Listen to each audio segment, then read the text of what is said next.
Hello and welcome to the Box Score Network NFL Draft Show. I am Simon Short. Joining me tonight is Ben, Ronan, Peyton, and Austin. We'll introduce them more a little bit individually as we go, or reintroducing them, I should say. This is our mock draft 3.0.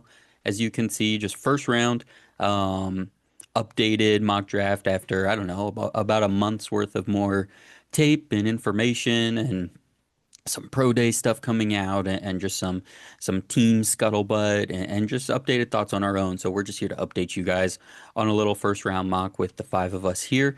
As you can tell from the name, we have a couple mocks already on the channel. If this is your first time here, thank you so much. Box Score Network is number one, a collection of individual podcasts from the majority of us here. But number two, but really kind of number one for right now for the next month or so, it's your NFL Draft Hub. If you're looking for a sicko's haven on YouTube for NFL draft content, this is where you want to be. We have individual player profiles. We have long form draft discussions. We have mock drafts, big boards from several individuals, team breakdowns of team needs and draft strategies, anything you can think of, any angle, game show related activities for the draft. So any angle you can think of to talk about the NFL draft, aside from getting insider information, you're going to get here on Box Score. So drop us a follow, like, comment, subscribe. We really appreciate it. And then you can check out all of our individual shows as well on audio versions, YouTube as well. But thank you all so much for being here. Thank you to the crew for being here. We are going to start with just a quick note that the Raiders, we did this in 2.0, they're taking Fernando Mendoza. We don't have anyone drafting for the Raiders. Fernando Mendoza is the given pick. So our mock draft tonight is going to truly start at number 2 with the New York Jets, and that will be Ben Parker. Ben is the host and channel manager and draft extraordinaire over at Pro Football Enterprises. Ben, thank you for being here. How are you going to fix the Jets, Jets? Yeah, excited to be here. Really love getting the draft with everybody and getting all the different perspectives. That is the best part of these mock drafts. New York Jets are taking Sonny Styles, linebacker from Ohio State. There's a number of players we would be happy with. I mean, there really are. But we tried to go with what we thought was one of the best talents available. I thought it was close between two or three guys. It really came down to, for us, we kind of sort of can know what we're going to do with Sonny Styles. Maybe a little bit fewer questions with him than with some of the other players. So the athleticism is out of this world, of course, everybody knows that, but the pass coverage for his position is tremendous, and then the run stopping is tremendous. So it's really not hard to see how he would fit into the defense. And, in some ways you might even say it's a safer pick, but we also think he's just right there on the talent level too. So Sonny Styles, linebacker for Ohio State. Ben, how much of Sunny Styles in our 2.0, Ruben Bain went second. I think there's certainly still a big conversation about Arvell Reese going second potentially.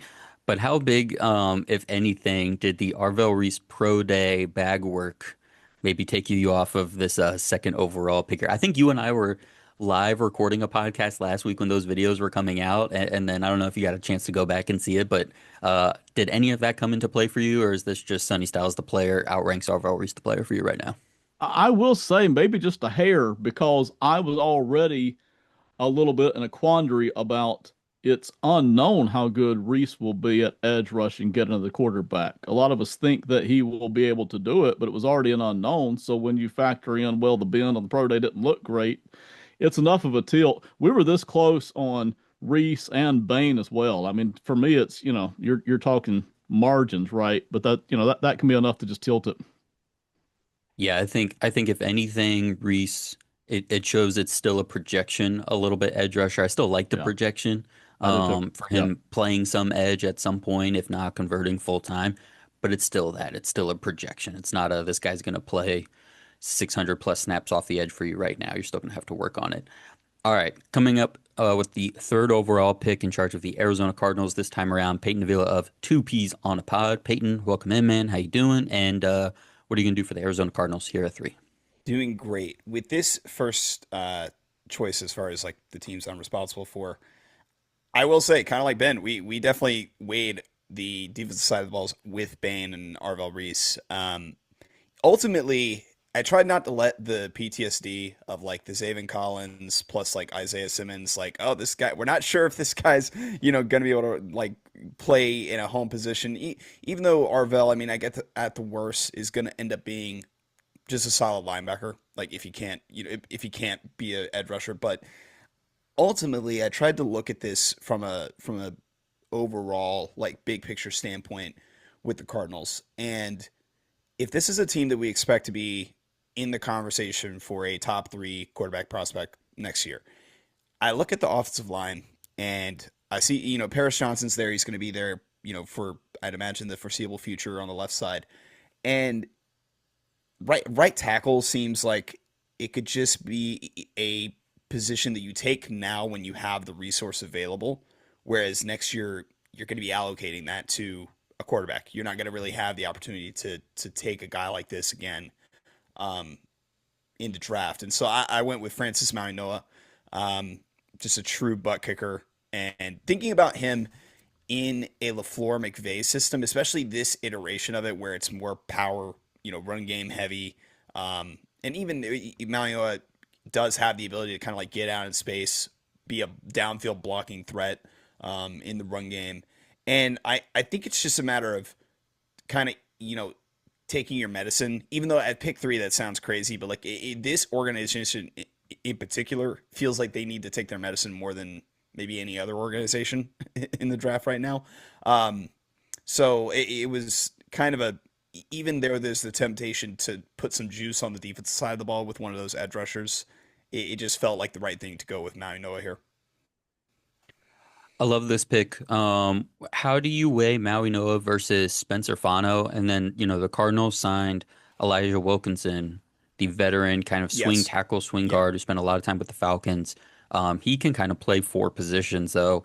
How do you see Maui Noah fitting on the Cardinals day one? And then how did you go with Maui Noah over Fano?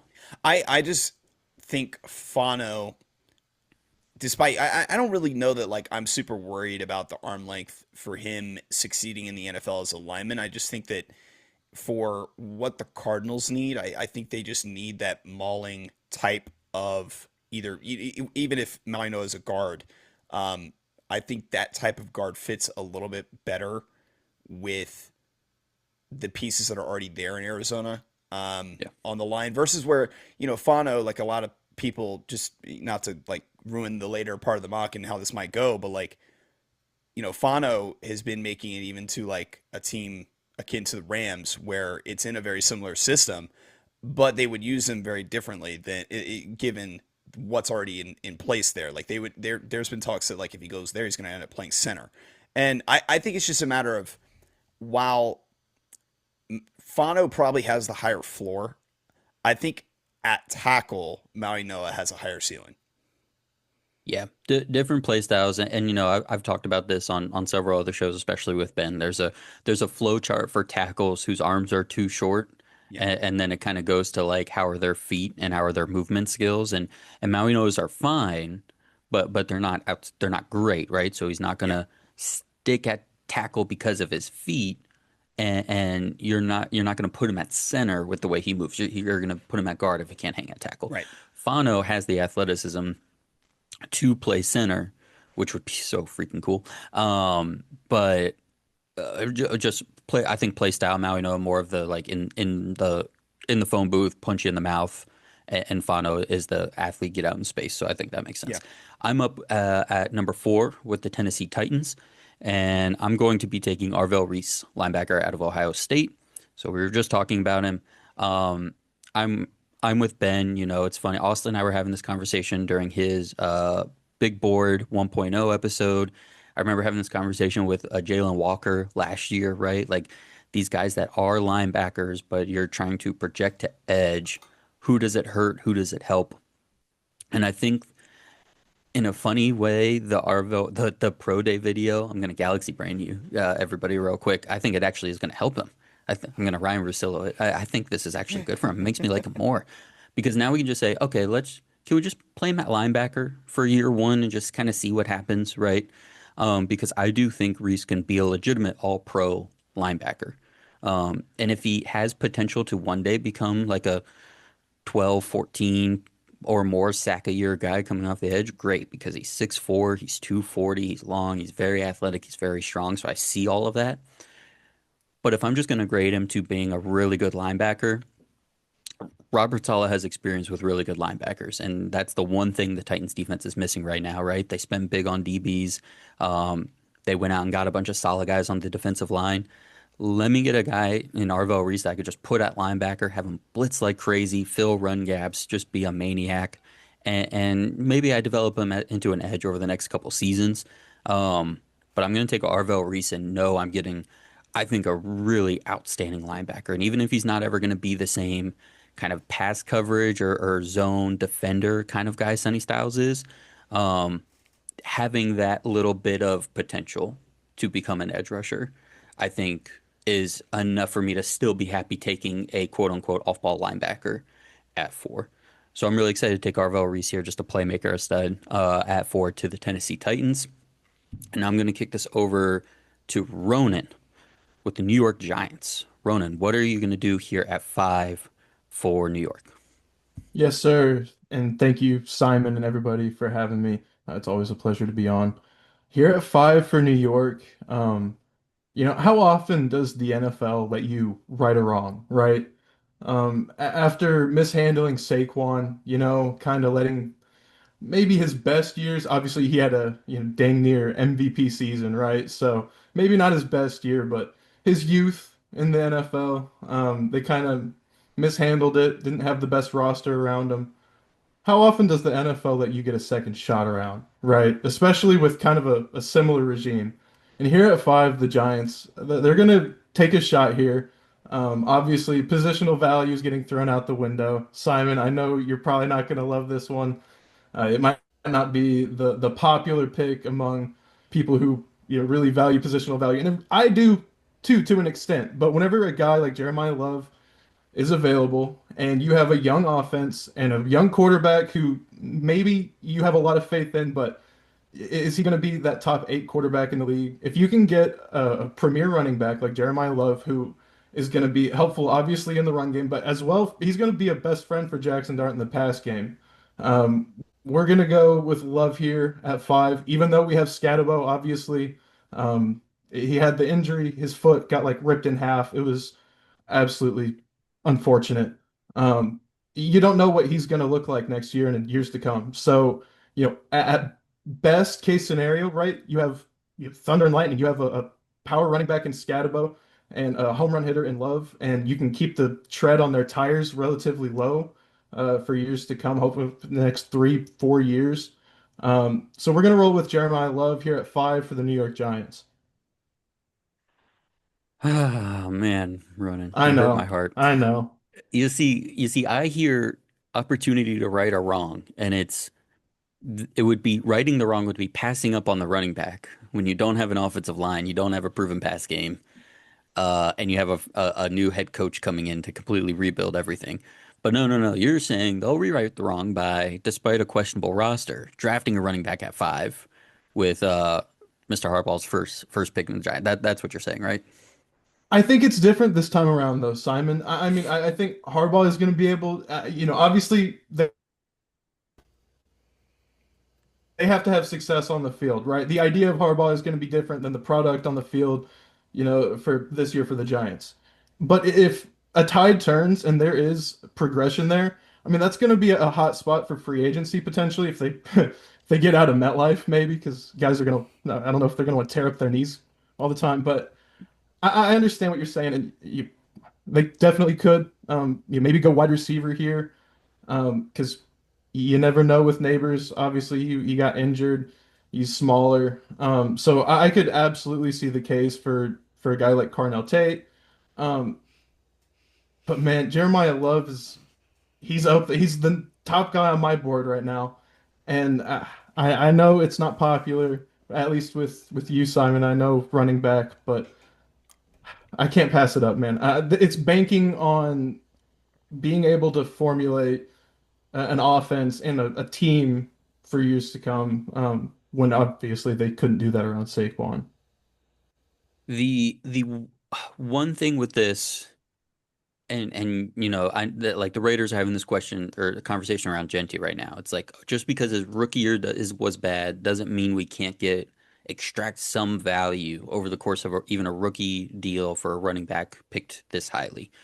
Um, and when you're in a draft where, because if I'm going to sit here and say you should have everything else sorted out before you get a running back, well, if you get this running back now where it's kind of one in the hand versus two in the bush, hope there's a running back next year. We're not thrilled with this offensive line class, right? So like, is there an offensive lineman you would rather take here at five and then hope there's a running back you would also take in the top 10 in next year's draft, or would you rather take the running back, maybe suck, and then you get an offensive lineman and maybe what is potentially next year's class. Now, I don't think teams are really thinking about who the offensive lineman class is going to be next year so much, but we'll see. Jeremiah, the other thing that's funny with this, um, John Harbaugh had like a little scrum at the coaches meetings and stuff. And it looked very similar to when Jim Harbaugh had his 2 years ago when he got to the Chargers. And John said the exact same thing. He said, we need to focus on making our offensive line and our defensive line the best they can be. And when Jim did that 2 years ago, they took Joe Alt in the first round, despite having Rashawn Slater, despite having to move Alt over. It looked, obviously they looked the same. It looked the same because it's probably in the same hall, right? It's probably in the same like big ballroom, bunch of people around. He's sitting in a little chair like you would sit in at a wedding in a convention center, and he was saying this, preaching the same stuff. So definitely perked my ears up for sure. But all right, Jeremiah Love. So here is real quick the top five. Box Score Network Mock Draft 3.0. Mendoza goes one to the Raiders, obviously. Styles two to the Jets. Maui Noah three to the Cardinals. Reese four to the Titans. Love five to the Giants. Those picks were made by Ben, Peyton, myself, and Ronan in that order. Let's hear from guy number five down here at the bottom. Austin Freed is here representing the Cleveland Browns. Austin, how are you? Also representing Tricky Takes, as you can see by the beautiful lights in the back of his office studio there. And Austin, tell us what's happening with Cleveland at six. Yeah, so I'm going to try and do my podcast co-hosts some justice. They are big Browns fans over there. I did not ask for their input though. This is my world. This is my team. This is my draft. I do want to offer this pick up Mm. specifically to the Commanders, the Saints, or the Chiefs at 7, 8, and 9. Does anybody want to move up to pick six here? There are a couple big names potentially that someone could want. The Commanders What are good. Yeah. what would it okay. cost for the Saints to get up there? Like, let me see what the compensation would be. Yeah. Because I honestly didn't know that.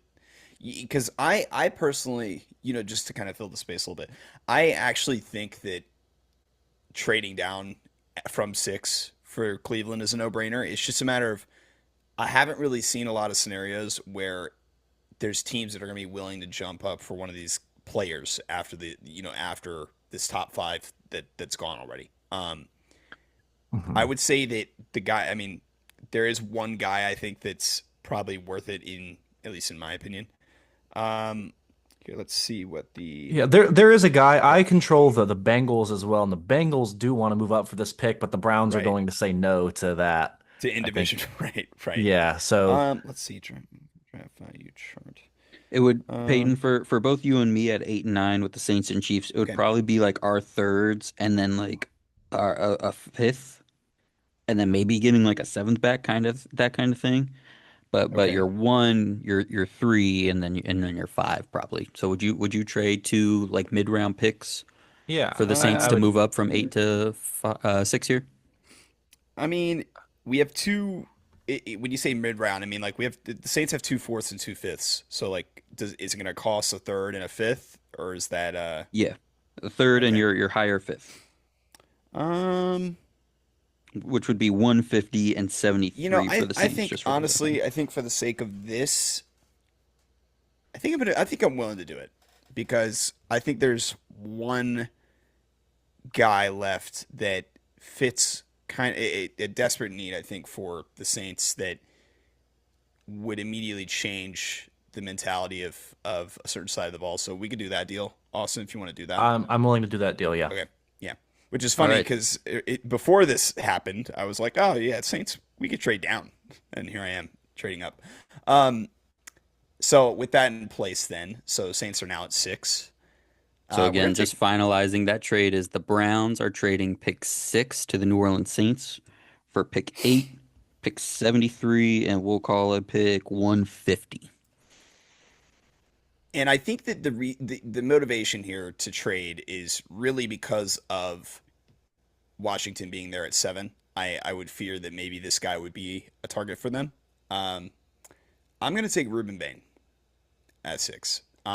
This is really a identity setting type of pick for the defense of New Orleans, where offensively, like yes, they could use more pass catchers, but ultimately, I think that a lot of the offensive side of the ball is pretty well constructed. Offensive lines pretty well built. They signed Travis Chan. I guess that's how we're saying his name now. Um, and I think that they can go and get receiver talent later in the draft. But as far as a immediate like change of mentality on the defensive side of the ball, on a defense that right now, I mean, the secondary obviously had a couple of guys leave that have some holes there to fill, but ultimately the front seven is just full of a bunch of kind of C pluses and B minuses. And to me, if I can go and get Ruben Bain, who's going to come in and I think he would change the identity of the defense in a way. I don't want to say he's a different type of player than Cam Jordan, of course, but like he has the potential to be a type like that type of impact for an organization in that same way where I don't know that he's there's a lot of chatter around Bane because of the arm length and everything, but I ultimately think that at his floor he's going to be like a 8 to 10 year starter at edge for whoever he plays for. It doesn't matter if he's going to be, get a second contract with the same team. He will be around for a long time. Um, the thing that I kind of justify the trade up for, even though I mean like it's 2 spots, but I think that given the players that were the pool of players that we're shopping in right now, there still is like the decent amount of compensation that's required to move up. To me, I've heard a lot of discussion around people considering who was the last guy to have like undersized arms and like have that great of an impact as soon as they step on the football field, specifically at edge. And whenever somebody put it in perspective to me that like Aiden Hutchinson very much had this same kind of narrative around him before the draft, and this guy ended up going number 2, and he's now a top 5 edge in the NFL, maybe even top 5 defensive player in the NFL as a whole. And seeing the kind of impact that a guy like that had for a team devout of pass rush for so long, it encourages me the idea of Bain coming into an Orleans Saints defense that with him on board, ultimately you kind of accelerate the overall trajectory of what I think the team can be even going into this next season. Yeah, I definitely thought we were both maybe thinking the same thing and going after an offensive player there with that potential trade up. I do like the move for the Saints though to get the defensive player because they kind of jump started that offense a little bit right via the draft last year, via free agency this year. So they can ride that wave a little bit. They still have a second round pick, and it's not a bad move on the trade up for the Saints because they went from 8 picks, or they have 8 picks, and this would take them down to 6. But there's not multiple huge gaps between picks that you would see in a trade like this normally. Right. Obviously, there's not a third round pick. You could trade that pick 42 back a little bit, maybe pick something up to help that long gap between the second round pick and the fourth round pick. But there's no seventh round pick for the Saints, right? They were building, they had extra equity in pick rounds 4 and 5. So they're still playing in like a sandbox that I think they would want to be in to go this kind of guy. So I think that makes a lot of sense.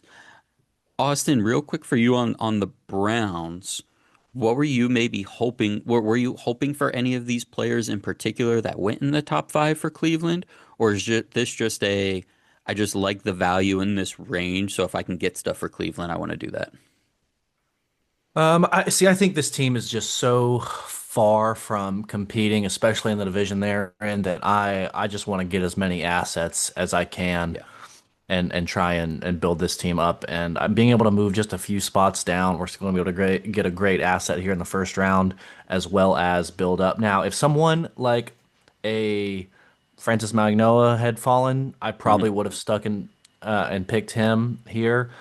But other than him, or maybe Sonny Styles, just because I have such a monster grade on him personally, there was just nothing that was a must take. If somehow Fernando Mendoza was here, I would take him as well, right? Right. Like, but there's just nobody really that is such a glaring ad that's just going to really transform this team. So I would rather accrue some later picks to try and help the team. And a third round pick, I think we're going to be able to get a year one starter with. Yeah. So to be able to pick that up as well as get someone fantastic at pick 8 is a no brainer for me. Yeah, absolutely. All right, let's head over to the next pick here. Picking at the 7 slot for the Washington Commanders is Ben. Ben has a Commander show on his YouTube channel as well. So if you're a Commanders fan watching this and you like what Ben is saying about the Commanders, make sure you head over to Pro Football Enterprises on YouTube as well to see his weekly Commander show. Ben, what are you gonna do for the Commanders here? You got jumped, right? The Saints jumped ahead of you. Was Yeah. Bane your guy? Or were you guys scrambling a little bit, or are you like, we're good here. We had a few names we liked. Entering the draft, we're hoping one of the top defensive names drops to us, if any of them. And I mean, there's five or six. If any of them hit us, we're going to come out happy. Where we were at the time of the trade, we were considering Bain, Bailey, Downs. Those were the three names left. We're still happy with any of those three. Okay. And, there's all kinds of arguments in the room for any of the three. We're taking David Bailey, edger from Texas Tech. The Commanders still have a lot of needs all over the roster. I mean, a lot, but probably still none bigger than edge rusher getting pressure on the quarterback. All right. So adding David Bailey into the mix here now gives us what we would consider two guys who should be able to get quite a bit of stress on the quarterback. Bailey's got the speed, he's got the moves. So, there's really no reason not to add him into the mix. But again, we would be happy with Caleb Downs, but David Bailey's going to be the pick. Getting for the Commanders, or it feels like they had a priority this offseason, and it's to address the edge rusher room. And although it was expensive, what they did in free agency, none of the moves were so rock steady. And like you said, the depth of that position group right now for the team is still so dull of talent, right? That even this does not feel like too much, especially with like you've been saying about David Bailey, like he's a pure pass rusher right now. You're not getting a three down player necessarily for his run defense here. You are getting a guy that's just trying to go after the quarterback right now. Um, so I really like that. All right, Austin, you are back up on the clock at 8 with the Cleveland Browns. So are you kind of sitting here now like Andrew Barry, big brain analytics, thinking I'm getting the guy I was going to get at 6 anyways, and I just screwed all these suckers? How are you feeling about the Browns' chances at 8, and what are you going to do? Yeah, I like this. We are exactly where I wanted to be at. Um, or we're taking the same player that I would have taken at 6, at 8, and that's going to be Carnell Tate, wide receiver out of Ohio State. Yeah, if I had no suitors in the trade market, I would have taken him. I did have a couple fallback options, and there was a reason I did not want to go to 11 or 12 or something like that. Is I think if I went to 11, I think the odds of the Dolphins taking Carnell Tate were pretty high. I thought the odds of the Saints or the Commanders doing that were also pretty high as well. But I just knew it would basically happen if they were trading up the Dolphins if they were trading up that high. I was really confident it would be for Tate. Um, so yeah, I didn't want to go that far. And then I don't want to spoil anything else either, No, I no, no, guess. But don't do that. assuming I just didn't really like what the Chiefs. I thought the Chiefs or the Bengals might do if I was at 11. So I wanted to stay in that range where Tate was a possibility and pick up a pick. And if that happened, I would be in love with it and run it as fast as I can up there. And that's what I did. But I think I had other options had he been gone. And I want to linger in this for a minute with you, Austin, because your specialty for scouting is receivers. Um, I have the Chiefs here at 9, and I'll just make this an open conversation. Tate was who I would have traded up for, right? When Peyton and I were kind of both thinking about going up to 6 with you. Hmm. Tate was the guy I was thinking about because I think he went to the Commanders in our mock last time. The Hmm. Browns, I knew if you guys were at 8, he was going to be on the board there. Um, for you, the way this receiver class stacks up, what do you think a team is getting in Tate if they are one of these teams that needs a receiver and they lock him down versus getting that like into that next year? And you don't have to go like player by player in that next group, but just Hmm. like how much more solid do you feel Tate is, if you feel that way, than getting a Lemon or a Tyson, or then even waiting to like third or fourth tier down at the end of the first? So to me, Tyson is the only ready right now potential superstar X receiver. I think he's going to play on the outside, have an immediate impact on your team as a deep ball specialty player. If he busts, he's still going to be a pretty good deep ball guy, sideline guy. But I think he has the potential to turn into a superstar. Versus you're looking into Tyson, he has the potential to turn into a superstar, no doubt, but he's dealing with an injury. He has injury history in general, and I don't think he is as quite as refined as Carnell Tate. So that is more a slight project that you're working with. And then a guy like Lemon, who is absolutely day one ready and a potential superstar, both things I said about Carnell Tate, he is to me more of a slot guy. And in this case, and in general, I think it's easier to find a competent slot guy than it is to really hit on this big number one outside X guy. So that's why Tate's the clear number one receiver in this class for me. All right. And I do like it, and I agree with that. I have the Chiefs at 9, as I mentioned. Before I do that, let me show everybody. Here was our top 8. So we had Mendoza at 1, Styles 2, Maui Noah 3, Reese 4, Love 5, Bain 6, Bailey 7, Carnell Tate at 8 to the Browns. We had the Saints trading up using their third and first of fifth round picks to swap with the Browns there, 6 and 8. For the Kansas City Chiefs, I am going to take Jordan Tyson. The more I think about the Chiefs and where they've been at for the last several seasons, they need a real investment in wide receiver.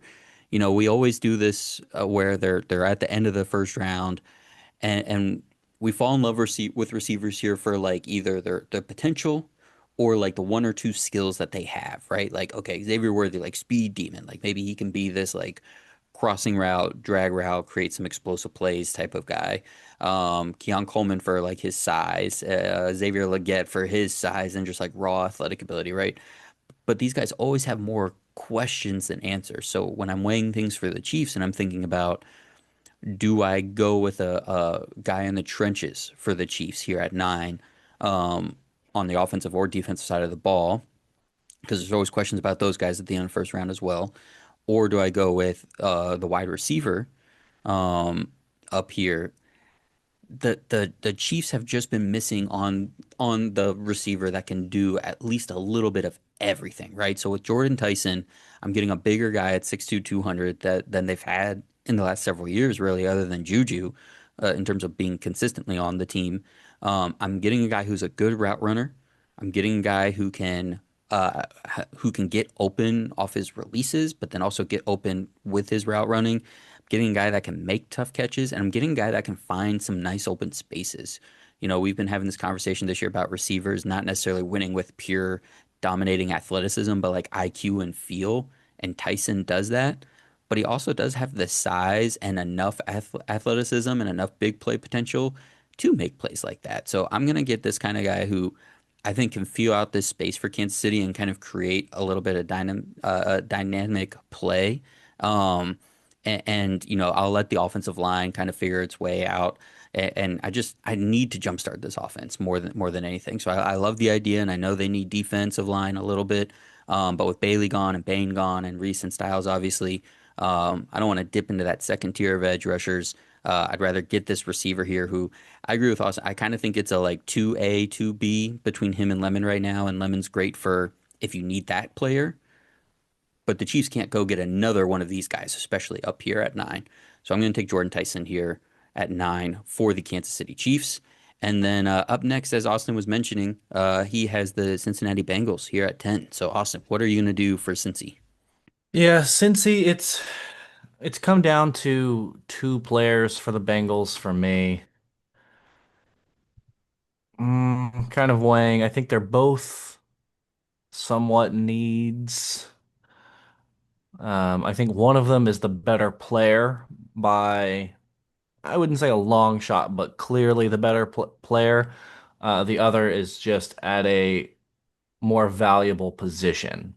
I think we're going to go with Mansour Delane, the cornerback out of LSU. He is my number one corner on my board, and that is a position that does need to be upgraded for the Bengals. You can, as I've said before, you can never have enough great cornerbacks.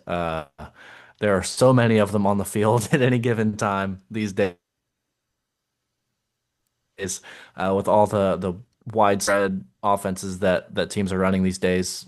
Delane's just going to be out there all the time and be awesome. I think he is flying up my big board as well as going up in a lot of mock drafts I've been seeing. Where do you envision? Because the Bengals, you mentioned they need help at every level of the defense, and but I Mhm. do think corner is considered their one. I wouldn't even say steady group, but the thing that they could consider the steadiest.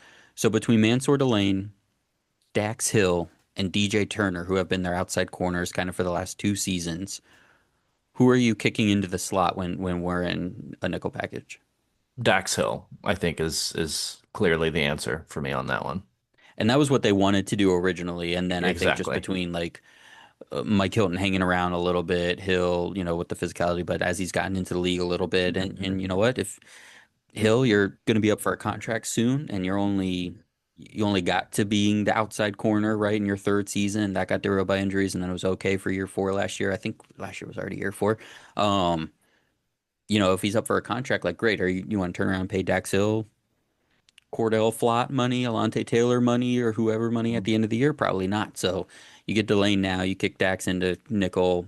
Maybe he stays there and then he's worth paying. But if not, you just let him walk, and now you've reset that timeline for corner because you definitely don't want to pay big money to anybody on this defense right now. So I agree with that. I think that makes sense.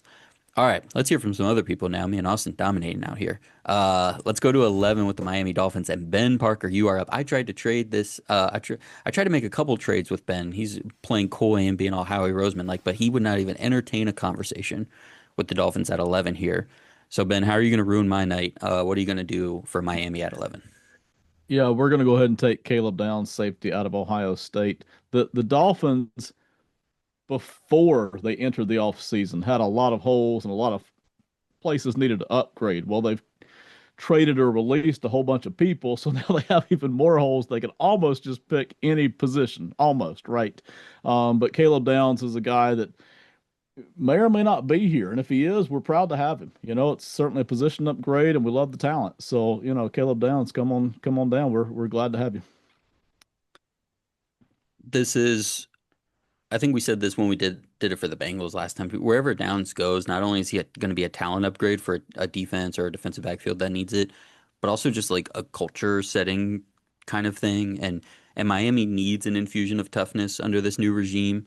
And Halfley's going to love that. Like he's going to preach that. And then this defensive back room is just so devoid of talent that like, oh my God, it's almost like too daunting.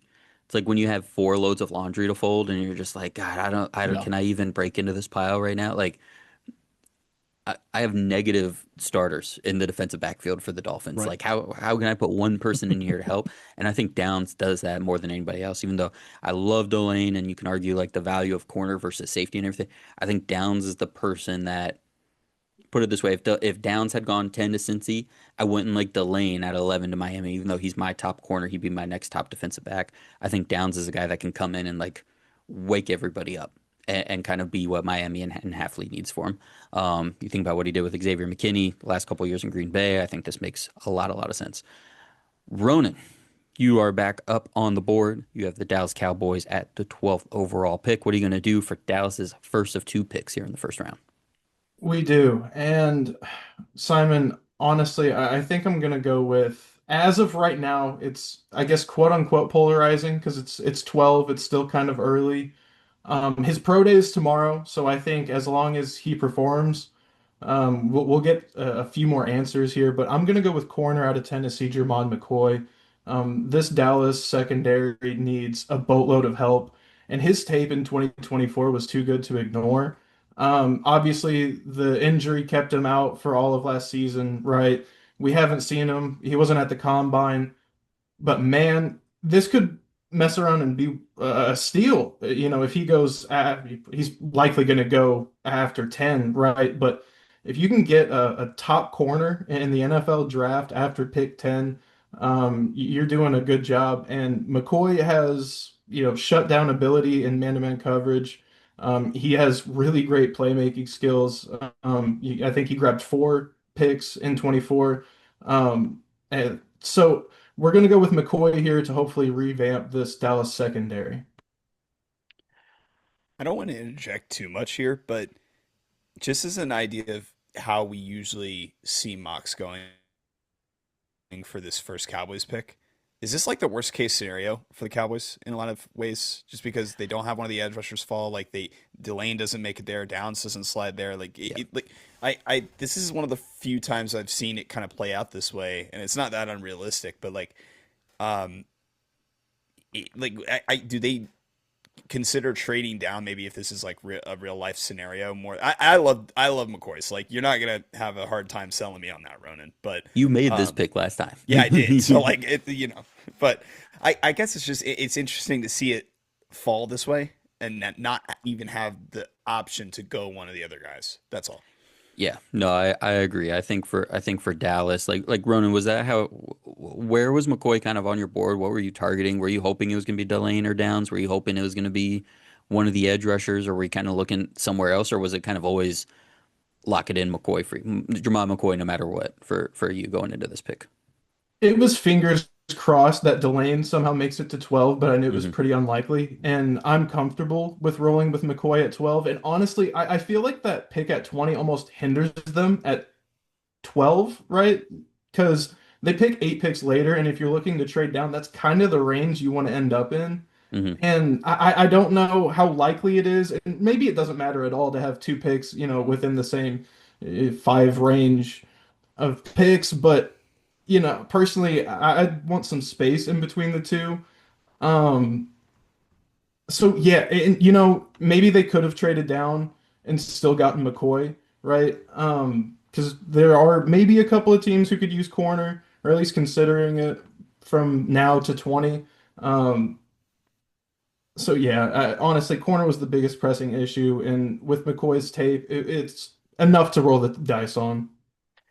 And if you're sitting there at 12 and you're Dallas and you're like, yeah, maybe I'd like to trade down and get him late, but then if he goes, then are you up the creek, right? Because then Exactly. what's your next highest grade on a corner? Do you even feel good about doing that? Then at that pick, and then are you swimming anyways? And you move to at least this way, you just take the guy you want with a little bit of conviction. And this feels like a Jerry Jones pick. This feels like Jerry Jones saying, "I don't actually care about his last year of college," right? Like I could also see this happening, and I could see them in this world. Um, Ronan, I will say, man, you've had my two most frustrating picks so far of the night, man. Not that that I matters for know it. anything, but I know it. in I'm this here to be a fake thorn in your side. in this fake world where I'm doing all the draft grades of our own mock draft, you are failing, my friend. Uh, let's get to the Rams here at 13. Peyton, you are up on the clock for the Rams. What are you going to do here for Sean McVay and co? So I think a really popular landing spot for this guy is the Rams, but I'm actually not going to take Mekhi Lemon here. And I think it's just because I don't really know.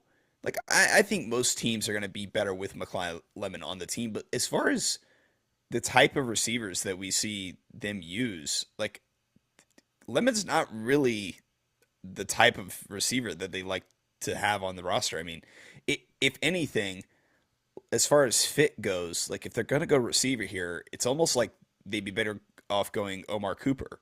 But it's almost, I don't want to say too early for Omar Cooper. Like, if you really like Omar Cooper, you could take him here. But ultimately, I ended up kind of going with a more sexy version of like the eat your vegetables pick.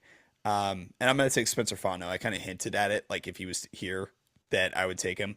And I think it's just more a pick for yes, it doesn't like immediately provide juice onto the offensive side of the ball from a skill player standpoint, like a lot of people want for a 1 year Super Bowl window with Stafford. But ultimately, this arguably does kind of provide the ultimate form of insurance for year one, at least for a Super Bowl run with offensive line stability. But then going forward, you have probably the one guy in the class who can legitimately be a Pro Bowl level starter at all 5 positions if everything works out correctly, right? And like I think that when we get to the end of the road, like this guy, despite maybe he doesn't stick a tackle, he could end up being the best overall lineman in the class. Just whether wherever it is he ends up sticking, whether it's at any of the 5 positions. Um, but ultimately, I think that it's the more responsible thing to do. And I'm not always about responsible. Like I love McCoy at 12, even though he's coming off an ACL to Dallas. But in this case, I think that while yes, it's exciting to go skill player for the Rams, I think it's ultimately a much better business decision to go Fano here, who has some really, really rare skills as an offensive lineman, as an athlete. As the Raven, I'll give my analysis of this pick as I approach my next one. Because as the Ravens, this is who I was trying to trade up for. If I'm Baltimore, what I'm trying to do more than anything is get one of these right tackles if they are going to fall a little bit. And I mentioned this like Maui Noah, like I would just stick him at right guard and be happy. And then if Rosengarten doesn't work out long term, I would, maybe move Maui Noah over. Or if I can get Fano, I would try him at right guard to start camp, but like also try to play him at center because the Ravens don't have anything at center or right guard right now. Like right guard is Emory Jones out of LSU, the right tackle, who's going to be a second year player. I think he ended up being like a fifth round pick last year. So you don't feel great about that. And they've got nothing at center. So I was trying to trade. I mean, I called everybody from 10, 11, 12, 13. Ronan, you killing me, man. I wanted this pick at 12, and you could have had McCoy right there. But you know what? It is what it is. And at the end of the day, if the Ravens actually don't get what they want, I'm okay with that. Um, so I'm of two minds right now. And in this, I haven't seen this conversation happen as much. So I'm gonna go with cornerback Avion Terrell out of Clemson for the Ravens. Baltimore has needed a CB2 desperately for the last couple of seasons. Um, and it's something where we've seen their defensive backfield continuously kind of have to move around because they're always one guy short of what they want, right? So whether it's Marlon Humphrey having to play on the outside when he really is best suited to play the nickel right now, whether it's Kyle Hamilton being moved around to a deep center field or more in the box or playing slot himself, like they just can't always get the five out that they want. And Terrell, I think, is a very good player, but I also think he would just at least provide stability of we're just going to stick you over there and we're going to stick Wiggins over here. And now we can put Humphrey in the slot and then we can let Hamilton like truly move around, not move around because we need help filling holes, but move around and be like a real weapon, a real chess piece that we can put in different places for different weeks, for different game plans, for different play calls, whatever. We can really use his skill set.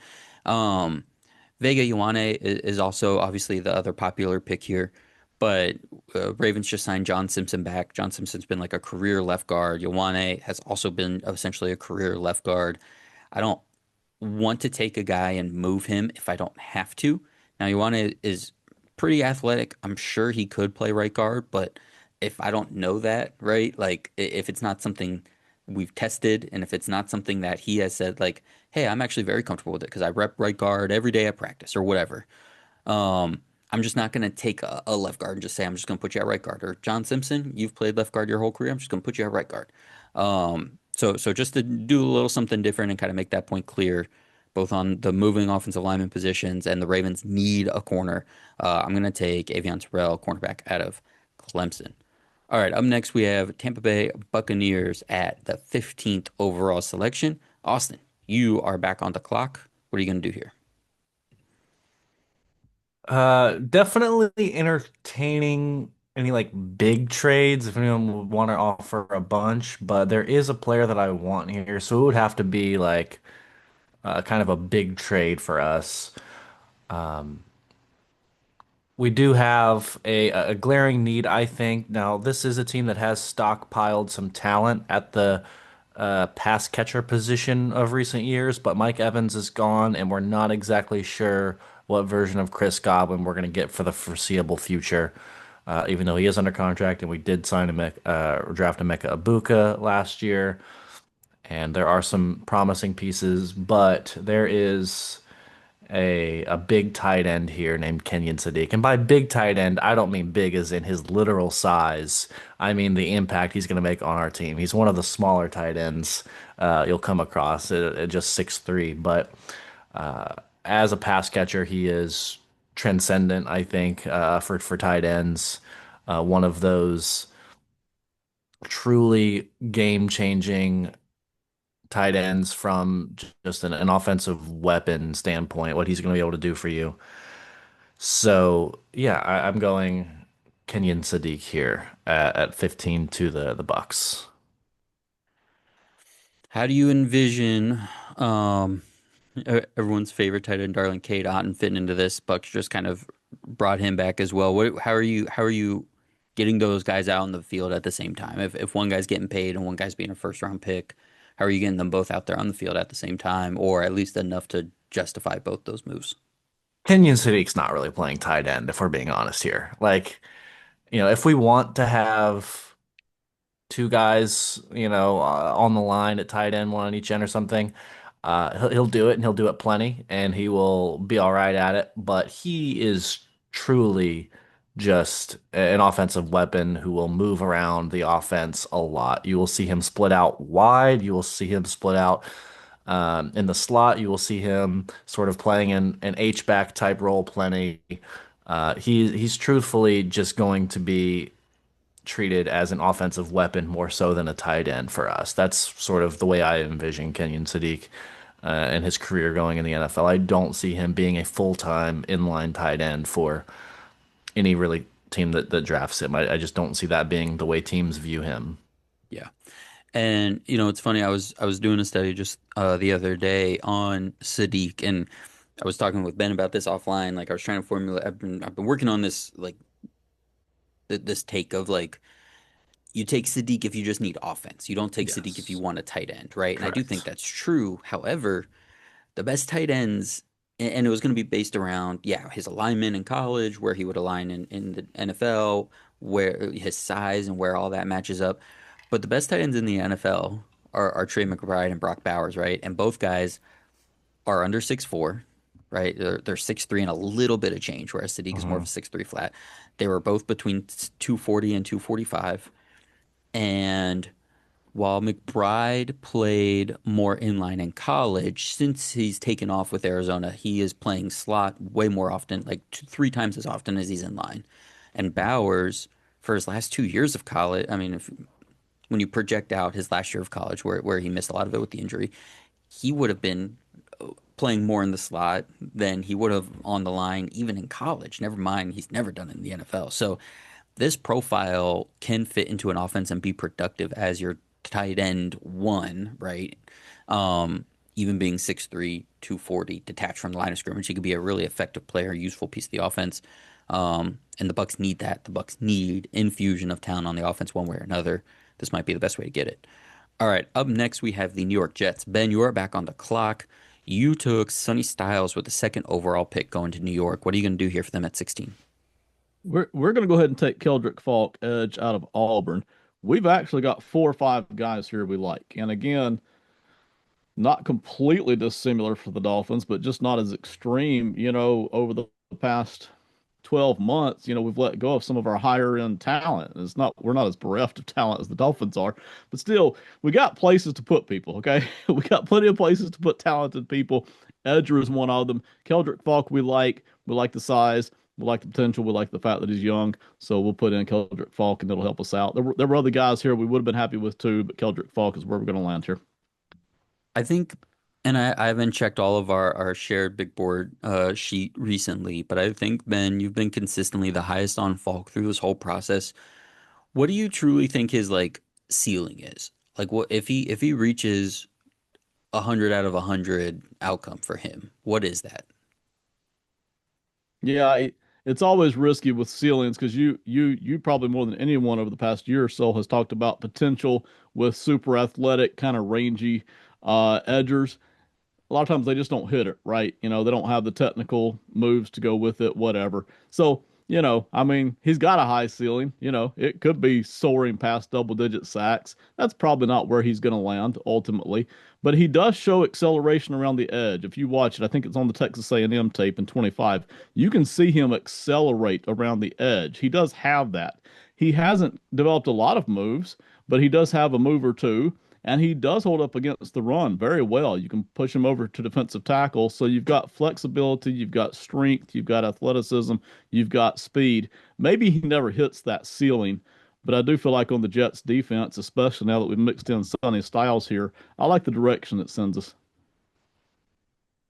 Want to get I'm trying to get a feel of that ceiling, right? Because we are falling in love with these other edge rushers as we get closer to the draft, and you know, he's been very Falk has been very like grading to the flashes, and then the more we think about it, the less it feels like we can get there. But I want people to do get a sense of like, okay, how true, how real, how could this guy really be, right? And I do think it's there. I mean, the size, the youth, the athleticism that's there. I do think it's there. So if you're the Jets and you got to take some big swings, man, this is a good way to do it at the midpoint of the first round.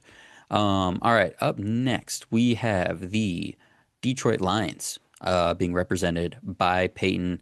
While Peyton kind of gets into his pick, let me give everybody one more look at 9 through 16. We had Jordan Tyson to the Chiefs, Delane and Downs to the Bengals and Dolphins, McCoy, Fano, Terrell, Sadiq, and Falk kind of rounding out the back half of the first half of the first round. However you want to say that. I'm sure there's a better way to do that. But there it is. There's 9 through 16 of our mock draft. Thank you all so much for being here. Peyton, what are you going to do for the Detroit Lions at 17? So the way this falls, I think is almost. I think this ends up being a really common pick if he makes it past Baltimore. Is taking Vega Ioane to Detroit at 17. Put him next to Penei Sewell on the left side. Let them just destroy people as together in tandem, Bash Brothers style. Um, I I really do think there's a conversation, and Falk going does kind of it did kind of put a damper on me considering going edge at this pick, but um, ultimately I think there was just too much talent that vacated, and yeah, I know they brought in Cade Mays, which does help alleviate the amount of experience that they had that left the offensive line. But I think if they really want to try and kind of maintain the identity they have on offense, this is a pick that's almost a necessity more than it is like a real conversation about going another direction, as long as Vega's available. So it was a pretty easy pick as I'm picking for the Lions. And with the Lions, it's fun to mock them a tackle, right? Um, Especially, left tackle. We're kind of in a range of like the Yeah, second tier of left tackles in this group. yeah, But Dan Campbell did come out and say at those meetings that he would love to see Penei Sewell play the left side. Like he's yeah, heavily considering it. So if you're thinking about that, and then you're thinking, okay, like we like Christian Mahogany, we like Kate Mays, we yeah. like Tate Rutledge, like uh, uh, um, but there's still a lot of questions there. Those are like a Right. couple young guys. The Georgia kid from last year like didn't even get to play last year really. So that's a lot of questions. And Yeah, Vegas sitting here as a potential like top 12 player in this draft at yeah, 17 at a position of need. And then I like reintroduce that identity that they want to play with.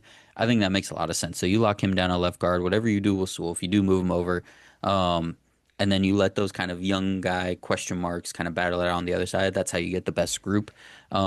And Detroit's always had a deep offensive line. They find ways to get those guys on the field. So even if Mahogany becomes the new Dan Skipper, tackle eligible kind of guy, like I think that is a role that they would love for him to be in. yeah. Well, and I mean, Um, ultimately, last thing I'll say about it is like the bucket that you're shopping in at this point in the draft for tackle is like you have Blake Miller, who's kind of just like the highest of floors, but like super limited ceiling, and it's just you're gonna start him day one, but you're not really gonna ever reach the peaks of like what the Faunos and the Malinois can be at the top of the draft, or you're shopping in the Caden Proctor bucket where it's like it could be a boat, but it's a different type of um, like weighing your options at this point in the draft with tackle to the point where there is a kind of like neon sign at guard that's sitting there that you could just take and not have to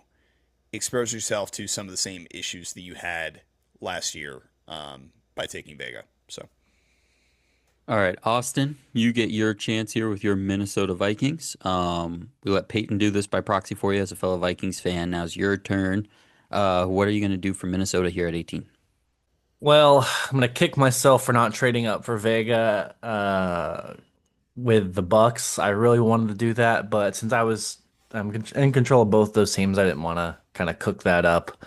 Um, but yeah, I was really hoping he'd fall here. I thought there was a chance the Lions would take him, but our consolation prize for not getting Vega is only getting our replacement white center or white safety for the foreseeable future here. I'm hoping this turns into a Harrison Smith 2.0 and Dylan Thieneman. He is a very, very common mock here. I think outside like the top 4 or 5 picks that are pretty like locked in, I feel like Thieneman to the Vikings is probably the most common place player matchup that you see in drafts these days, and there's just reason for it. It's a big need. He is, I think, in most people's eyes, clearly the second best safety in this draft, and the first best one is always gone. I do think, at least in my rankings, there is an argument for Emmanuel McNeil Warren, especially with the player type and how he's a real weapon for a guy like Brian Flores. But ultimately, if we just want a true elite free safety, Thieneman's the guy. So yeah, that's the pick we're gonna go with here. All right, let's see. I have the Carolina Panthers at 19. Um, oh, snap. I just put something together here. All right, we're gonna stop the slide. Mekhi Lemon, wide receiver out of USC, is gonna come here to Carolina. Um, when I was putting their stuff together and thinking about it, Kenyon Sadiq, for everything we said earlier about him, just like an infusion on the offense is necessary. And it was nice to not get a true receiver because then I could try to let those young guys still keep trying to figure some things out. But man, Lemon I have as like a top 10 player on my board. I think top 10, top 12, and he's here at 19. He can do the same thing. And he fits with the guys that are in that room. Now I know people like Coker, and I know he's, considered a slot. He's played slot a lot, going back to college and whatnot. But Lemon is a different kind of dude. And if I can get Lemon and Tet, because even though I want Leggett to still maybe have another year to try to figure it out, I don't want to not take a guy like Mekhi Lemon, who I think could be pretty special. Um, so while the offensive line's kind of in flux, I thought about taking a lineman here. I thought about taking a swing on some defensive linemen that have shown some high upside. But if I can insulate that offense, insulate Bryce Young a little bit more, really build out this receiver room, and solidify that with a really high level guy, I'm going to take that chance. So Mekhi Lemon is going to be the pick at 19 to the Carolina Panthers. Ronan, this brings you back on the clock for the Dallas Cowboys. What are you going to do here? I think the Dallas Cowboys are going to be open to trading down if anybody is interested. Um, I we're ideally wanting to address defense. Doesn't look like anybody. I don't know if The anybody's Chiefs might want to do this. The Chiefs might want to do this from 29. Chiefs. Let's see what this would look like. initially, the Chargers looked like a good idea. Then I realized they had 5 draft picks in this draft, so that will not be happening. Understandable. I was gonna say if nobody has one lined up, have a Mm. team later on that might be interested?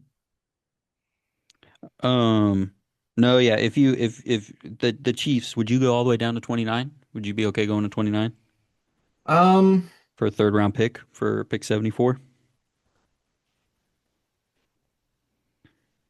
Let me see. That's the other thing with these trades. While Ronan thinks, everyone says trade back, trade back, trade back.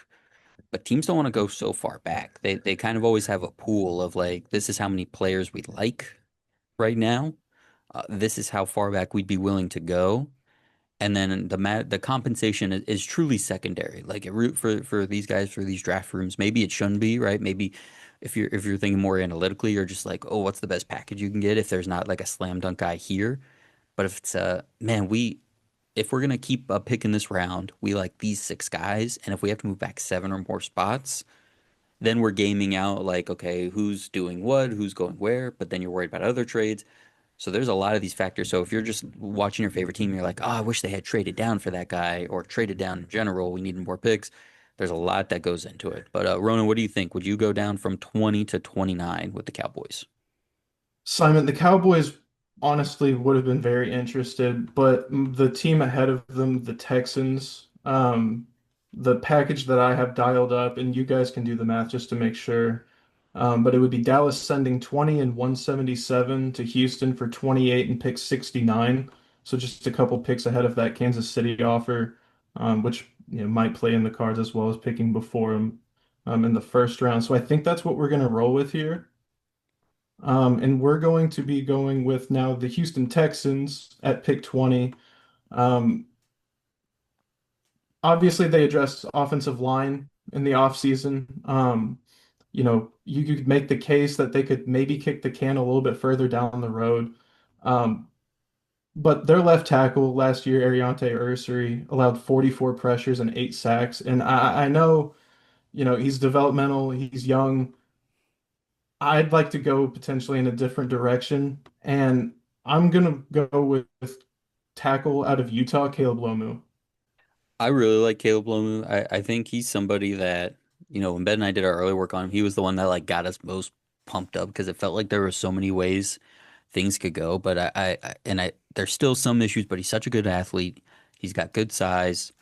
And the things that he needed correcting the most between last year and this year, he worked on significantly, and he's still young. So I think the projection forward is just still sky high. I think he's a good enough athlete that if you wanted to try him at right tackle instead, and I know they paid Braden Smith, but like he's getting paid like bottom starter money, whether it's tackle or guard. So I think if they just collect as much talent as possible on the offensive line, and they can't acquire too much of it at this point with where their group is, um, and the fact that this is another young building block piece, I really like this pick. I'm upset as the person that was trying to also trade up. I'm gonna make a call to the league office considering you traded with your own team, but that's fine. We'll save that for a different day. But that's a good pick and that's a good move by Houston. Uh, Ben, I believe you're up next with the Pittsburgh Steelers, if I'm not mistaken. Yep, you are up next with the 21st overall pick, Pittsburgh Steelers. What are you gonna do here? Yeah, we'll go ahead and take left tackle, back-to-back tackles here. Monroe Freeland out of Georgia. Um, we've got different options, different needs. This is a pretty big one. Tackles are hard to get later on, so we're going to go ahead and address that. We like Monroe Freeland, so left tackle coming out of Georgia. I love this. You guys know I love this. People watching might know I love this as a Steeler fan. I'm a huge Monroe Freeling fan.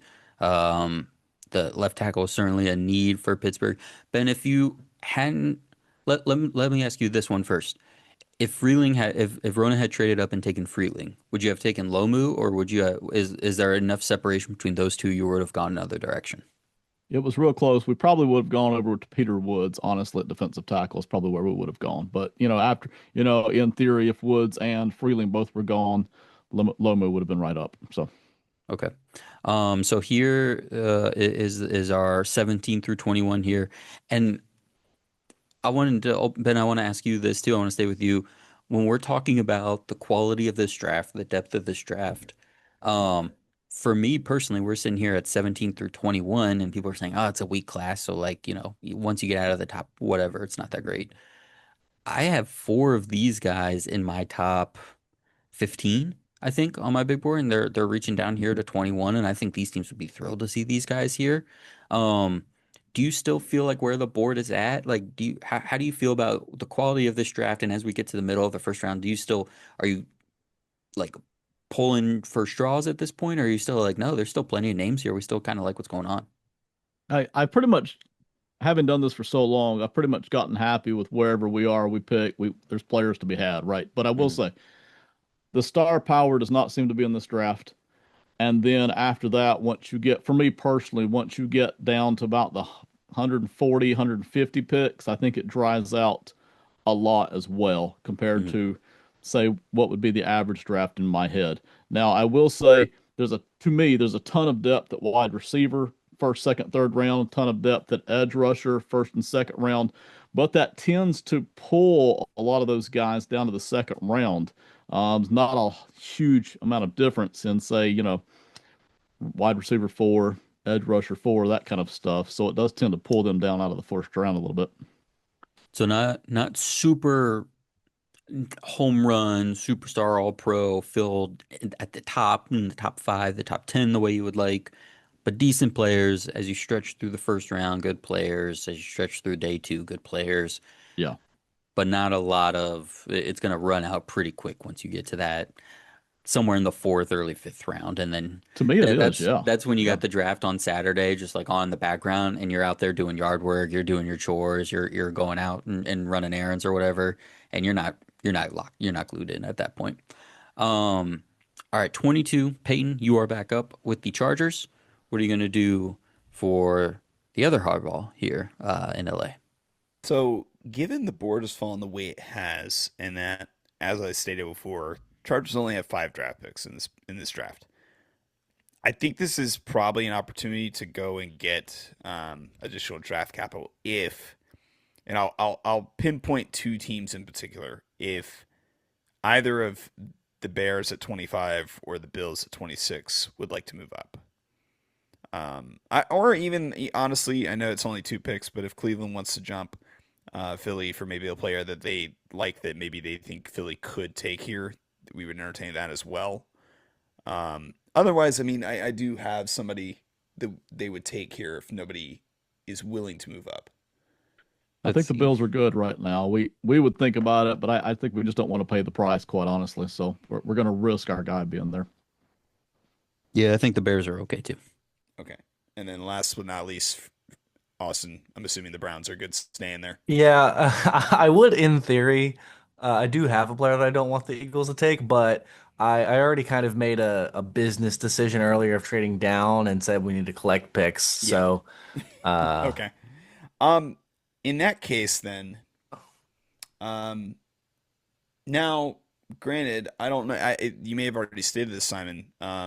It's a little lower than where I would like to go, but if I really wanted to, and I guess it's in division, so maybe they wouldn't do it. But um, do the Chiefs still want to move up, or was the player that they were talking? Okay, all right, that They that wanted answers it. Lomu or Freeling. That's right. Okay, so in that case, then, and the reason why I think in this case the Chargers would like to trade it's not just because of the draft capital, it's that the positions that I think they would most likely target right now either just aren't there. Like the class of guys at guard are pretty much gone that you would take here. Like you're not going to take a Pregnon this early, um, or shopping that in that class of interior offensive linemen. And then really it comes down to would they rather address edge or address interior defensive linemen? And the problem with that is you have 2 very different types of prospects at edge that are currently like the 2 that are the highest on my board right now. Um, and then you're shopping in the bucket of who's going to be the first interior defensive lineman taken between um, Katie McDonald or definitely not Caleb Banks now with a foot injury, or Peter Woods, right? I think I'm going to settle on taking Akeem Mesidor.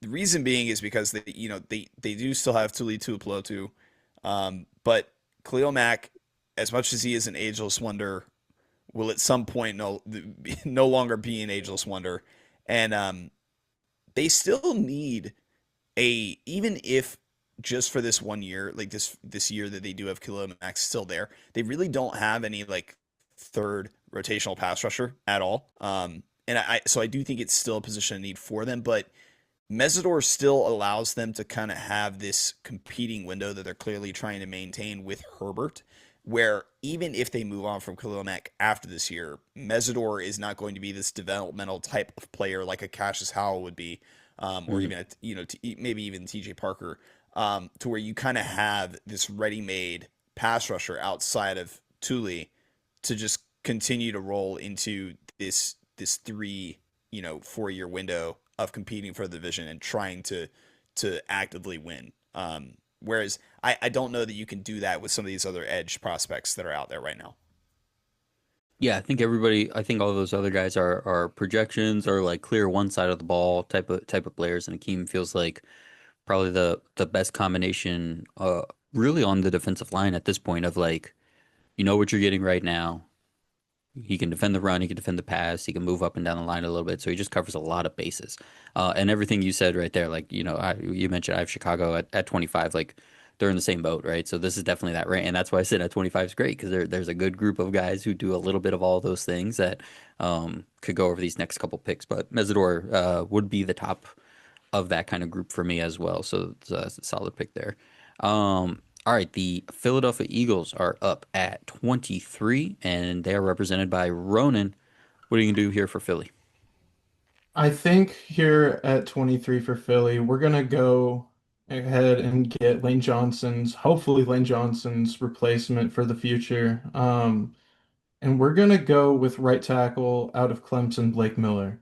Um, I think he's a little bit less raw than a guy like Caden Proctor or Iheanacho from Arizona State. Both guys that I mean, upside wise, they might be higher than Miller. But in terms of the floor, I think Miller has a really you don't want to call a guy in the late round safe, but I think it's a good bet here at 23 for the Eagles that they can develop him along. He's only, I think, 22, around 23 come the season starts. So um, you'll get 5 years flexibility on him, getting him in the first round. We're going to roll with Miller here. I like Miller. Let's see, what did I say here? I think he also is a guy that got a little bit stronger. So I think he could even play guard. He might be like a classic, like he might beat out a Tyler Steen right now to play right guard and then bump out for Lane Johnson at right tackle eventually. I think that makes a lot of sense.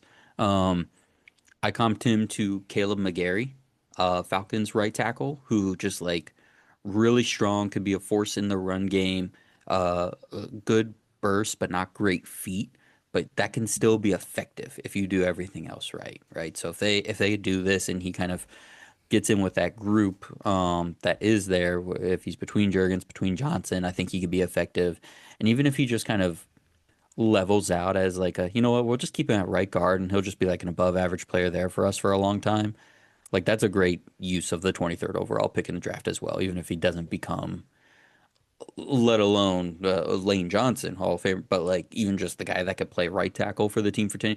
If he's just like a pretty good right guard for a long time, because you mentioned a high floor, like I think that's a good place to be. And I think that's a place Philly and Philly fans would probably love to see, just like get back to really dominating in the trenches. So I think that's a good one. Austin, you are back up here at 24 with the Cleveland Browns' second pick in this draft. They took Carnell Tate at 8. What are you going to do here at 24? At 24, we already addressed receiver, so that kind of takes Cooper, Concepcion, whatever other receivers you like in the first round, Boston. That kind of takes them off my board here. Tackle is absolutely a big need. I had considered trying to move up and go for Lomu or Freeling. I do like Proctor, but he is a little developmental, and I kind of want somebody a little bit better at the moment to protect my young quarterbacks. But at the same time, we've seen him at his best be truly dominant, and it's not often at pick 24 you get someone with that kind of ceiling that Proctor has at tackle. But I am also considering cornerback here. There is one corner that I think is definitely within range. I think we have to protect our young quarterbacks because we do have two that we drafted last year. And I'm going to take Proctor. Just there's a big tackle run going, and he really is the last one of this tier for me. So I'll grab him. Are you hoping he's like day one left tackle, or are you gonna try and insulate him a little bit at guard? What are you gonna do? Ideally, I think tackle is our biggest need, a left tackle, and we've seen him do it at a high level. We've also seen him Yeah. get beat plenty. He kind of has those super wishy-washy games and reps, and ideally, he we can get him solid enough to be our starting left tackle. That's the hope. It's funny. I was listening. It was the McShay show, and they were actually even saying Proctor is getting some buzz for the Browns at 6 right now. Wow. Uh, which I wanted to say to Ben and see his reaction in real time, but he's stone faced. He's mock draft ready. He's not giving anything away right now. Um, but I do think this is interesting from a fact of you take Proctor, you let him play left tackle this year. Shadur Sanders, Deshaun Watson, Dylan Gabriel, whatever. And if it goes horribly, those aren't the quarterbacks you're hoping are your long-term quarterbacks anyways. So then next year you have him play left guard, you know what I mean? Or you try to move him over because I mean you just paid Zion Johnson. You don't want to have to move him too. Um but just that sense of like you take a swing on this guy could be a starting, if he's your starting left tackle forever, great. If you got to move him to right tackle or right guard next year, um, or whatever, that's fine. Um, but they're in a place where, yeah, they want to take swings. So Caden Proctor here at 24, I definitely think makes sense. All right, here is where the 17 through 24 netted out. Ioane, Thieneman, Lemon, Lomu, Freeling, 17 through 21, Mesidor, Blake Miller, Caden Proctor. Definitely getting that second slash third tier of offensive linemen going in this group here, which I love to see. I'm up next with the Chicago Bears, and everything Peyton said earlier about like what along the defensive line the Chargers needed. Do you go with the first interior defensive lineman? Do you go with an edge rusher, pass rusher? I'm going to, for the Bears, try and thread the needle because I could say, listen, this is a terrible run defense last year, right? 27th, I think, in DVOA run defense, which would scream Caden McDonald, right? You could say, man, this team really does not have a true like edge rushing room, right? And so then you could take a swing on TJ Parker. But I'm gonna take Peter Woods, and I'm going to get somebody that at his best with Clemson was over 300 pounds. So I'm gonna tell him to gain that weight back. I'm gonna put him in the middle. He's going to be a one gap penetrator, but he was somebody that was so strong and so good at reading and reacting to the run that he's going to stop the run in a different way than McDonald. I'm going to get him upfield and then I'm going to let him play and like really get after it. And if it's not a run and he shoots that gap with the natural quickness he has, I'm going to tell him to pin his ears back and try to go get the quarterback. So they have these penetrating defensive tackles right now. They're not a big two gap, which is why you could say go get the McDonald. That way you have some penetrators and some two gappers. No, I'm going to swing on a guy in Peter Woods that was the number one overall player going into the season, and I'm going to try to thread the needle because teams that maybe get a little bit ahead of schedule, like the Bears did last year, might really lock in and say, let's just get a run defender who's going to help us in January. This team should still be in talent acquisition mode at this point, man. So if I can get a guy who can play defensive tackle, be a force in the middle, help with the run game a little bit, but also potentially be a good pass rusher from that spot, I'm going to do that instead of one of these specialists or one of these um, edge rushers that aren't going to maybe affect it at the highest ceiling. So I'm going to take Peter Woods out of Clemson here for the Bears. All right, the Buffalo Bills are back up at 26, and Ben, you are back on the clock. What are you going to do for Buffalo? All right, Buffalo's going to go to Toledo and pick safety Emmanuel McNeil Warren. out of Toledo. We really like the ceiling, the explosiveness, the aggression, the hard hitting. There's a few little minor things to clean up, but overall, we love it. We really like the juice in the back end. There are a couple of other positions of need, but some of those guys didn't necessarily fall to us. We may have to trade back up from pick 91 to, I don't know, pick 50 or 60 to try to address some of that. But we really like the juice that Emmanuel McNeil Warren provides safety Toledo. Ben, would there have been a wide receiver here for Buffalo that you were interested in, or was this a or is the talent of McNeil Warren too high, or are you confident in the wide receiver room post DJ Moore trade, or is this, where are you at with receiver for Buffalo? So there's lots of receivers here that we're interested in. But again, the wide receiver room is fairly deep in the draft, I mean. So, Mhm. you know, McNeil Warren just provides more juice. The Bills have had decent receivers, but they haven't had the standout guy. So I don't know that anybody we're going to pick here is going to be standout. We'd rather just maybe trade back in at 50 or 60 and take a run at Ted Hurst or Chris Brazzell, and Yeah. give us a little pop there. So that's kind of what we're looking at here. All right, at 27, the San Francisco 49ers are up, and Peyton, that is you, sir. What are you going to do here at 27? Given the way the board is falling, this is one of the more interesting spots for a team that is very clearly in a I don't want to say short window, but I mean given the age of the players that make up the building blocks on the team right now, it does seem like it's kind of now or never in the next year or two. So the question is, with the players that are aging out, which spot do I really want to try and attack? And it comes down to two for me. Um, I look at tackle first, and unfortunately for me, this would have been if Monroe Freeling did kind of make it this far, he would have been the pick, no doubt for me. Um, but now there's one guy left, I think, before there's like a super big tier fall off at tackle. Hmm. Um, and luckily for the 49ers, this is the guy left is the kind of guy that could theoretically be a successor to a Trent Williams, right? From an athleticism standpoint, even though he is a bit of a project.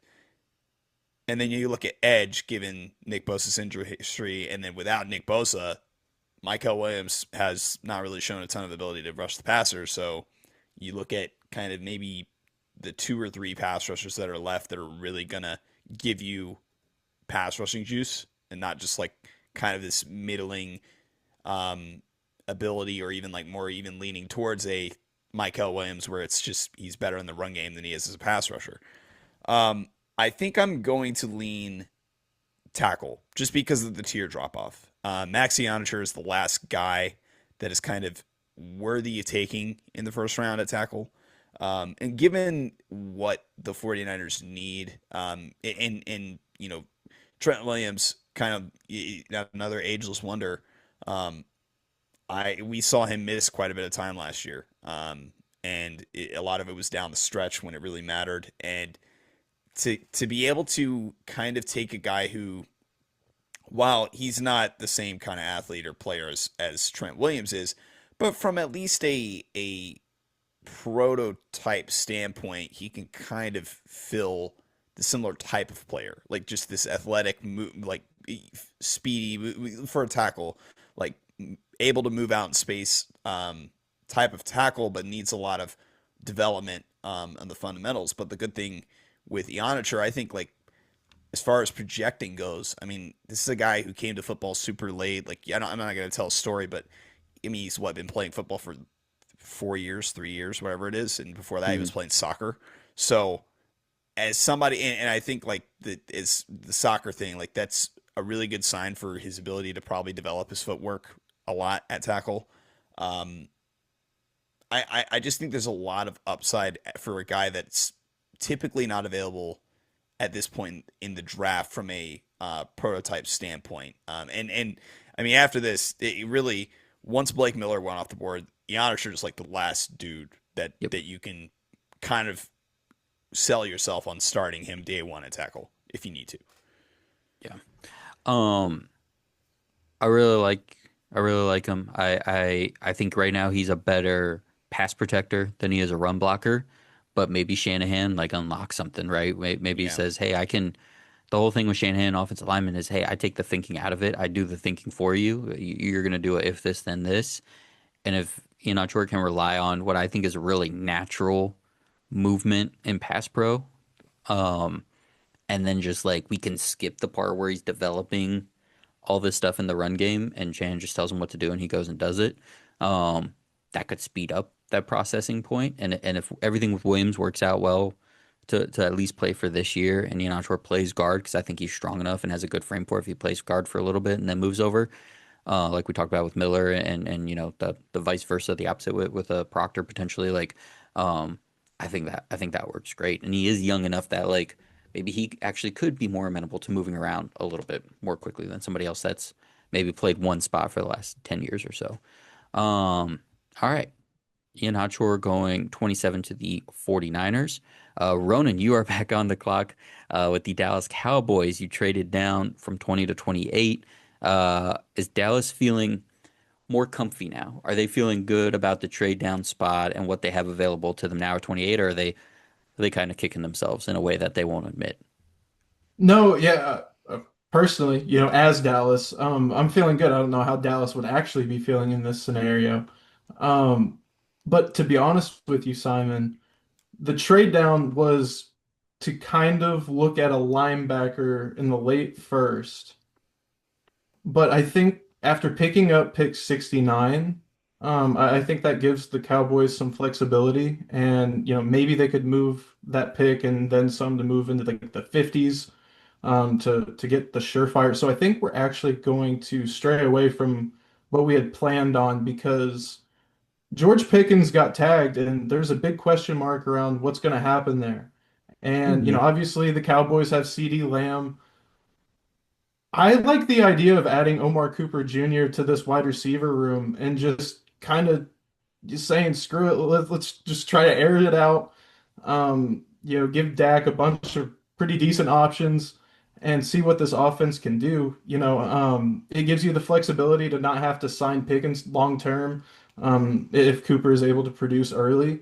If you can obviously retain Pickens because Cooper's going to be on a rookie deal. I kind of like the idea of having a three-headed monster in that receiver room. So we're going to go Omar Cooper Jr. out of Indiana here at 28 for the Cowboys.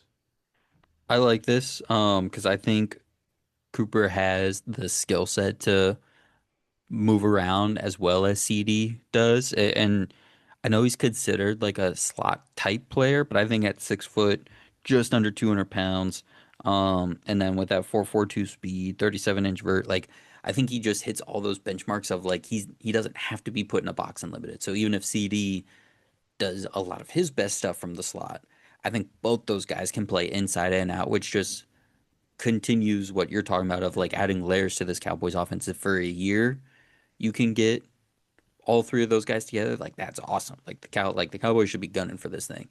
Um, and then it's insurance for Pickens, moving forward, and a player that I think is pretty talented that I like. All right, Kansas City is up next at 29, and man, we have just been sitting here seeing guys just like snapped off the board right in front of us over and over again. It's been tough. But I am excited for this pick. This is a guy that I wanted to try to get here. I'm gonna get TJ Parker. I'm gonna get the other Clemson defensive player.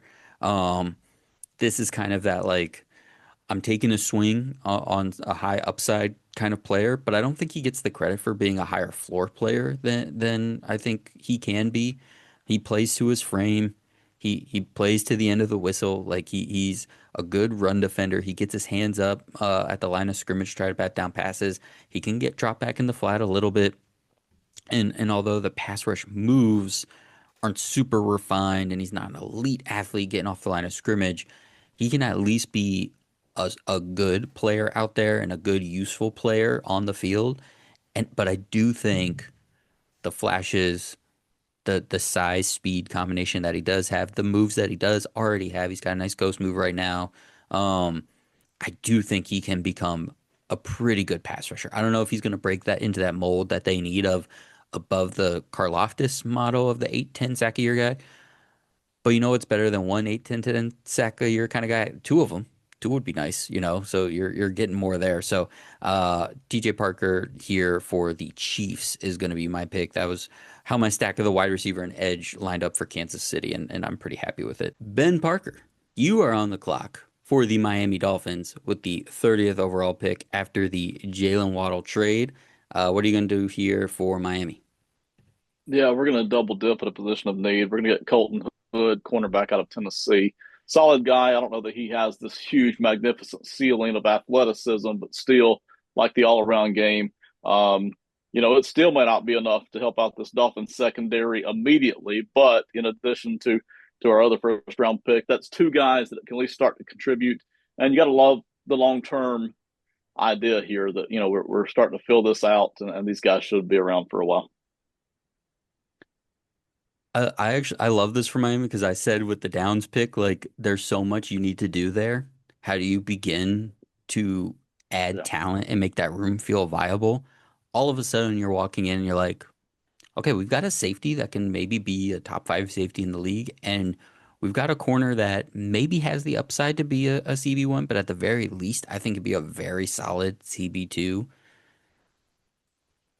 Now that's not that useful if you don't actually have a CB1, right? Like you're still a little Right. overmatched, but like you depending on what you're gonna do defensively, you've got a guy that I think you can develop and at the very least not worry too much about, right? So I like the way I think if Miami left Thursday night with this, and then they had the other nine picks to like go all over the place with on the rest of their needs. Um, they would feel pretty good about this. And these are two good players. So Colton Hood to the Dolphins, I like that. All right, the New England Patriots are up at 31. Ronan, you've got another pick here. What are you going to do? Yes, so we're gonna get Drake May a target here, and with Denzel Boston on the board, he's 6'4". He can potentially be the Patriots X for years to come. He moves well enough for his size, and he didn't drop the ball like at all. He had like a 1.2 drop rate, I think I have written down somewhere. It's something like that last year. He's a magnet for the football. He high points well, which thank goodness because he's 6'4". We're gonna get Drake May a big target here. Even if Boston, like Boston isn't my flavor of receiver, but even if all you're doing in that offense is taking all of the Matt Collins deep shots and replacing it with Denzel Boston, there's real value in that, right? Because Boston, what I love about Boston, not only the frame and the size and the strong, he's got late hands. Like he doesn't pull those things up for the ball until the ball is on top of him.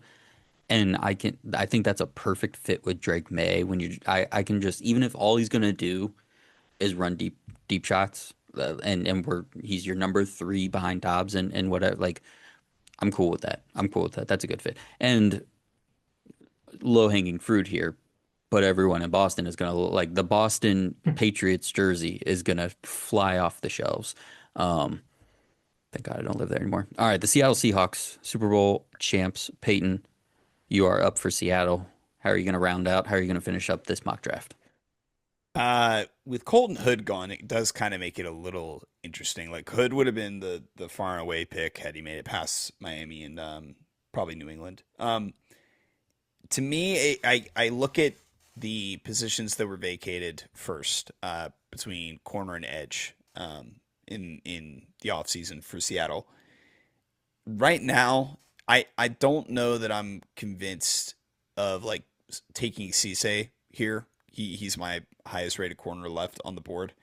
Um, but there's a slew of pass rushers that I really like at this spot for Seattle. I'm gonna use this opportunity to like name a couple guys as like honorable mentions. This is the last pick of our mock. That I'll name the two guys I'm not taking first, but Zion. Goodness gracious, now I forgot his last name. I almost Young, called him Zion Williamson. What'd you say? I'm sorry. Zion Young, Young. thank you. Zion Young is like somebody I would consider, but I have a player that better fits, in my opinion, the role that I think that was vacated by a Boye Mafe. Malachi Lawrence is intriguing, like post combine with the athleticism taken into account. But the guy that I settled on, which Simon's probably gonna laugh at me, because this is one of my crushes in the draft, and yes, I may be doing a little bit of a what's the word? Um, Kind of like self-fulfilling prophecy, just like trying to get this guy in the first round because I think he's a great player. Gabe Akis from Illinois. I know he's a lot lower on other people's boards. He's my top-rated edge rusher at this point in the draft. Um, the thing that I picked him and specifically for Seattle over the other two guys, despite him being like my highest ranked one left, is more so the idea that he has the versatility to kind of float in between being a pass rusher and also dropping back in coverage. In the same way that like a Mafe kind of did at times. Akis started off as a linebacker at Illinois, so he has those natural instincts like to do the things that an outside linebacker would, and then converted to pass rusher after putting on some weight at Illinois. He has a really good ability to convert like speed to power, but he just doesn't have the moves right now. But I do think that being coached up by like probably the number one defensive savant with the rest of the guys in that front seven, I think he could come along really nicely in what's going to be an attempt to try and repeat what they did last year from a defensive standpoint. Yeah, just keeping that cupboard stocked, right? You mentioned Yeah, Mafe being gone, but like DeMarcus Lawrence and Leonard Williams are both getting older. yeah, They're about to pay, they just paid JSN. They're about to pay Devin Witherspoon. Like, there's going to be guys that they can't keep from that group as time goes. Uchenna Nwosu is getting older as well, and I think is up for a contract at some point soon. So just keeping that strength of the team, just that, keeping that strong, I think makes a lot of sense. They paid Rashid Shaheed, so you don't feel like you need to go out and get a receiver. Although Concepcion would be an interesting guy in terms of that Shaheed mold here. But Gabe Akis, yeah, you're a guy is definitely a guy people have talked about towards the end of the first round. And I think when you're talking about this edge room, we talked about this on your Big Board 1.0 show. It's just about what the flavor it is and what level of certain skill sets you're looking for.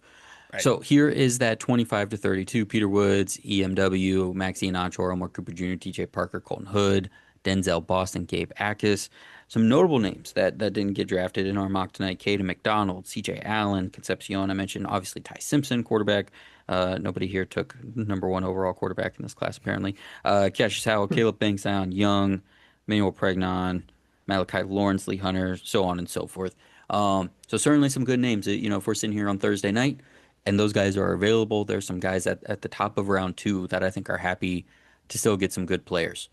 But that is going to wrap it up for us tonight. So Ben, Ronan, Peyton, Austin, thank you guys for being here. If you are here watching and you made it through this whole thing, thank you so much. Like, subscribe, comment. We'll have at least, well, not, I shouldn't say at least. I'm not going to overpromise or scare everybody on this call. We're going to have one more mock draft at some point, probably a two-rounder, probably the week of the draft. We'll have some additional draft content, player profiles, conversation, team need and team kind of strategy building sessions, all sorts of things. We're talking 3 or 4 shows a week between now and the draft. So subscribe to this channel, check us out, see what you think about our draft content, and then stick around after that because we'll have some fun stuff after that, hopefully, as well. So for everybody here, for me, thank you all so much for watching. We will talk to you again soon. Have a good one.